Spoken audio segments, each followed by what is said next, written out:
नमस्कार दोस्तों, मेरा नाम है Vipin and welcome to the ultimate master class on one of the most critical, most litigated and frankly most misunderstood section of Indian law, section 138 of negotiable instrument act 1881। आज हम बात करेंगे cheque bounce की। सुनने में बड़ा सिंपल लगता है, राइट? चेक दिया, बाउंस हो गया, केस कर दिया, but as a lawyer let me tell you, ये इतना सीधा नहीं है। सेक्शन 138 ने इंडियन क्रिमिनल जस्टिस सिस्टम का नक्शा बदल दिया है। टुडे रफली 35 to 40 लाख केसेस पेंडिंग है कोर्ट्स में सिर्फ चेक बाउंस के। That is the scale we are dealing with. Whether you are a law student trying to crack the judicial exam और a junior advocate stepping into the magistrate court for the first time और a businessman जो payment अटकने से परेशान है, this video is very important for you.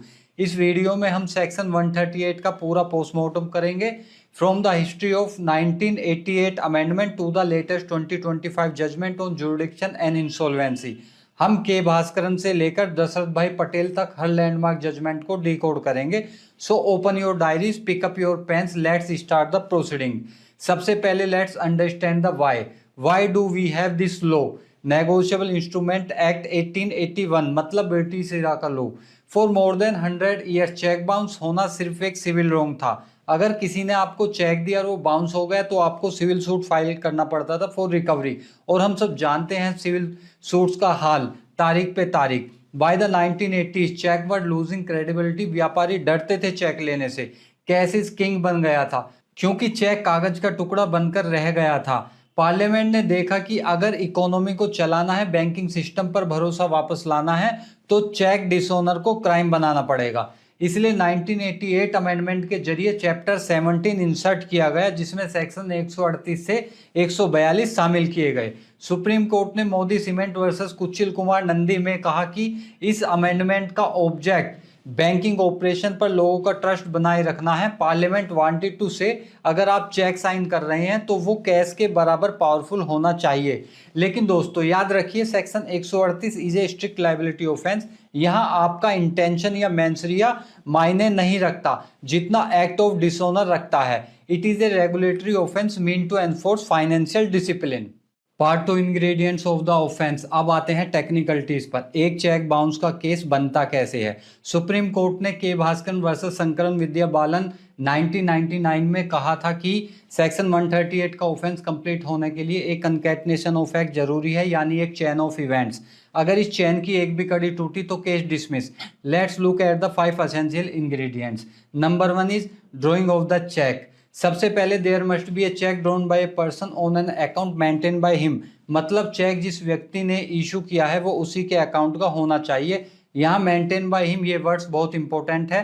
अगर check आपके भाई के अकाउंट का है और साइन आपने किया है तो क्या सेक्शन 138 लगेगा?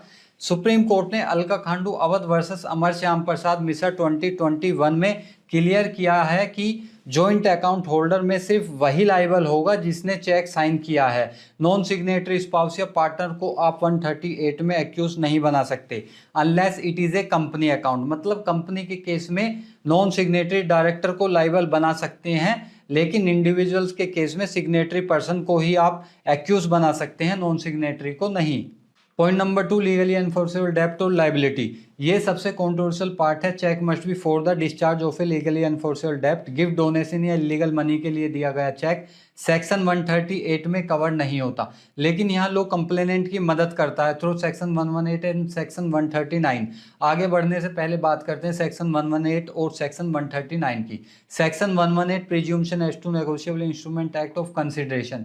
इस सेक्शन का सिंपल मतलब है कानून कुछ चीजें पहले से मानकर चलता है। जब आप कोर्ट में कोई चेक लेकर जाते हैं तो सेक्शन 118 कहता है कि कोर्ट को ये सवाल पूछने की जरूरत नहीं है कि ये चेक आपको क्यों दिया गया है। कानून ऑटोमेटिकली ये प्रिज्यूम करेगा कि हर चेक किसी कंसिडरेशन के लिए बना है। मतलब चेक फ्री में गिफ्ट नहीं दिया गया है, बल्कि बदले में कुछ लिया या दिया गया है। चेक पर जो डेट लिखी है वो उसी दिन बनाया गया है, इसे रीजनेबल टाइम के अंदर एक्सेप्ट किया गया है। अगर चेक किसी और को दिया गया मतलब एंडोर्स किया है तो वो ऑर्डर में हुआ है। आसान शब्दों में समझे तो अगर चेक पर एक्यूज के साइन है तो कोर्ट ये मानेगा कि जरूर कुछ लेन देन हुआ है तभी चेक दिया गया है। एक्यूज ये नहीं कह सकता मैंने तो बस ऐसे ही मजाक में साइन कर दिया था। अब बात करते हैं section 139 presumption in favour of holder. It says that it shall be presume की चेक डेब्ट क्लियर करने के लिए ही दिया गया था। इसका मतलब एज ए कंप्लेनेंट मुझे कोर्ट में स्टार्टिंग में ये प्रूव नहीं करना कि मैंने उधार दिया था। चेक है, सिग्नेचर एडमिट है, बस काफी है। बर्डन ऑफ प्रूफ एक्यूज पर शिफ्ट हो जाता है, इसे कहते हैं reverse onus. Rangappa versus Shri Mohan 2010 में सुप्रीम कोर्ट ने कहा कि एग्जिस्टेंस ऑफ डेब्ट भी प्रिज्यूम्पशन का हिस्सा है। अक्यूज को प्रूव करना पड़ेगा कि उधार नहीं था। मतलब सुप्रीम कोर्ट ने ये क्लियर कर दिया कि भाई अगर आपने अपने अकाउंट का साइन किया गया चेक किसी को दिया हुआ है तो हम ये मानकर चलेंगे कि ये चेक आपने उधारी चुकाने के लिए दिया है। ये है सेक्शन 139 की प्रिज्यूम्पशन। लेकिन दोस्तों अगर आप डिफेंस लॉयर हैं या सेक्शन 138 में अक्यूज हैं तो आपके लिए बहुत इंपॉर्टेंट बात बताने जा रहा हूं, ध्यान से सुनिएगा। बसालिंगप्पा वर्सेस मुदीबासप्पा 2019 केस में सुप्रीम कोर्ट ने कहा कि अक्यूज को बियॉन्ड रीजनेबल डाउट प्रूव करने की जरूरत नहीं है, उसे सिर्फ प्रोबेबल डिफेंस खड़ा करना है। अगर एक्यूज ये दिखा दे कि कंप्लेनेंट की फाइनेंशियल कैपेसिटी ही नहीं थी इतना लोन देने की और कंप्लेनेंट सोर्स ऑफ फंड ना दिखा पाए तो अक्यूज एक्विट हो जाएगा। This is a very strong defence today. For example आप क्रॉस में कंप्लेनेंट से उसकी आईटीआर और रिलेवेंट बैंक स्टेटमेंट के बारे में पूछ सकते हैं। अगर वो ये डॉक्यूमेंट दिखाने या रीजनेबली एक्सप्लेन करने में फेल हो गया तो आप कंप्लेनेंट को आसानी से डिसमिस करा सकते हैं। Point number 3, presentation within validity. Cheque को बैंक में प्रेजेंट करना जरूरी है। वैलिडिटी पीरियड 3 मंथ से पहले 6 मंथ था। और हाँ, MSR लेदर वर्सेस एस पलानियप्पन 2013 के जजमेंट के हिसाब से आप चेक को वैलिडिटी पीरियड में मल्टीपल टाइम्स प्रेजेंट करा सकते हैं। अगर पहली बार बाउंस हुआ और आपने नोटिस नहीं भेजा कोई बात नहीं, दोबारा प्रेजेंट करो, फिर बाउंस होने दो, फिर नोटिस भेजो, fresh cause of action arise हो जाएगा। आते हैं पॉइंट नंबर 4 पर, dishonour and the reason. Cheque bank से अनपेड रिटर्न होना चाहिए। रीजन यूजुअली होता है इनसफिशिएंट फंड। लेकिन अगर बैंक मेमो पे लिखा है अकाउंट क्लोज तो सुप्रीम कोर्ट ने Micon limited versus Magma leasing limited 1999 में कहा अगर बैंक एंडोर्समेंट में अकाउंट क्लोज लिखा है तो ये सिचुएशन इनसफिशिएंट फंड के बराबर ट्रीट होगी, क्योंकि जब आप अपना अकाउंट बंद करा देते हो आफ्टर इशूइंग ए चेक तो आप जानबूझकर पेमेंट डिसऑनर करा रहे होते हो। इसलिए अकाउंट क्लोज भी सेक्शन 138 का वैलिड ग्राउंड है। अगर रिटर्न मेमो पे स्टॉक पेमेंट मेंशन है तो सुप्रीम कोर्ट ने Modi cement limited versus Kuchil Kumar Nandi में कहा कि अगर ड्रोवर मतलब अक्यूज ने बैंक को स्टॉक पेमेंट इंस्ट्रक्शन दे दिए तो भी सेक्शन 138 फुल्ली अप्लाई होता है। Stop payment equal to no escape from section 138। Drawer की लायबिलिटी कंटिन्यू रहती है।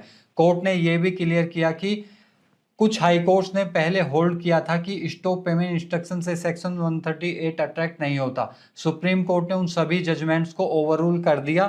Now as per Supreme Court stop payment instruction is not a defence, section 138 remains attracted. अगर return memo पे refer to drawer mention है तो क्या case बनेगा? बिल्कुल बनेगा। MY मैरेसी वर्सेस टैगोरी फिनेंसर के केस में मद्रास हाई कोर्ट ने क्लियर किया कि रिफर टू ड्रोवर भी सेक्शन 138 के अंडर एक वैलिड डिसऑनर है। कोर्ट ने कहा कि अगर हम इनसफिशिएंट फंड के एग्जैक्ट वर्ड्स पर अटके रहेंगे तो लोग टेक्निकलिटीज का फायदा उठाकर बच जाएंगे। अगर चेक रिटर्न होने का एक्चुअल रीजन पैसे की कमी है, चाहे बैंक ने रिफर टू ड्रोवर लिखा हो या कुछ और, तो वो सेक्शन 138 का ऑफेंस माना जाएगा। इस जजमेंट के बाद सुप्रीम कोर्ट और दूसरे हाई कोर्ट्स ने भी इस प्रिंसिपल को एडॉप्ट कर लिया। अब अगर बैंक रिटर्न मेमो पर गोलमोल लैंग्वेज जैसे रिफर टू ड्रोवर यूज करता है तो भी एक्यूज अपनी लायबिलिटी से बच नहीं सकता अगर एक्चुअल रीजन इनसफिशिएंट फंड ही है। Point number 5, stage two notice and failure to pay. This is the make or break stage. Bank से रिटर्न मेमो मिलने के 30 दिन के अंदर आपको ड्रोवर यानी अक्यूज्ड को लीगल नोटिस भेजना पड़ता है। नोटिस में साफ लिखना चाहिए pay the cheque amount within 15 days. Notice draft करते समय अमाउंट और डेट मिसमैच ना हो, इस बात का विशेष ध्यान रखिए। लीगल नोटिस से जुड़े सुप्रीम कोर्ट के 2 बहुत इंपॉर्टेंट जजमेंट हैं, जिनमें पहला है सुमन सेठी वर्सेस अजय के चूरीवाल 2000। सुप्रीम कोर्ट ने इस केस में यह क्लियर किया कि सेक्शन 138 का नोटिस वैलिड होने के लिए उसमें चेक अमाउंट की डिमांड होना जरूरी है। आप नोटिस में चेक अमाउंट के अलावा इंटरेस्ट कोर्स या कंपनसेशन भी मांग सकते हैं, लेकिन आपको इन सबको अलग अलग सेपरेटली लिखना पड़ेगा। For example cheque amount ₹1 lakh plus interest cost ₹5000, notice cost ₹1000, ये चलेगा क्योंकि ड्रोवर को पता है चेक का अमाउंट क्या है, लेकिन मुझे टोटल 1,06,000 पे करो। अगर आप सब मिक्स करके लमसम अमाउंट मांगोगे बिना डिटेल दिए तो नोटिस इनवैलिड हो जाएगा। अब बात करते हैं दूसरे केस की, MS कावेरी प्लास्टिक वर्सेस महाधूम बाबा 2024। ये रिसेंट सुप्रीम कोर्ट जजमेंट है जो दिल्ली हाई कोर्ट के 2024 डिसीजन को कंफर्म करता है। ये केस बहुत स्ट्रिक्ट है, इसमें चेक 1 करोड़ का था लेकिन गलती से लीगल नोटिस में डिमांड 2 करोड़ की कर दी गई। कंप्लेनेंट ने कहा कि ये सिर्फ एक टाइपिंग मिस्टेक है। सुप्रीम कोर्ट ने कहा कि सेक्शन 138 एक क्रिमिनल ऑफेंस है, इसलिए इसके रूल स्ट्रिक्ट हैं। अगर नोटिस में लिखा गया अमाउंट चेक के एक्चुअल अमाउंट से मैच नहीं करता, चाहे वो गलती से ही क्यों ना हुआ हो, तो वो इन नोटिस इनवैलिड है। केस क्वेस मतलब खारिज कर दिया गया। कोर्ट ने कहा कि टाइपिंग मिस्टेक बोलकर आप अक्यूज्ड को कंफ्यूज नहीं कर सकते।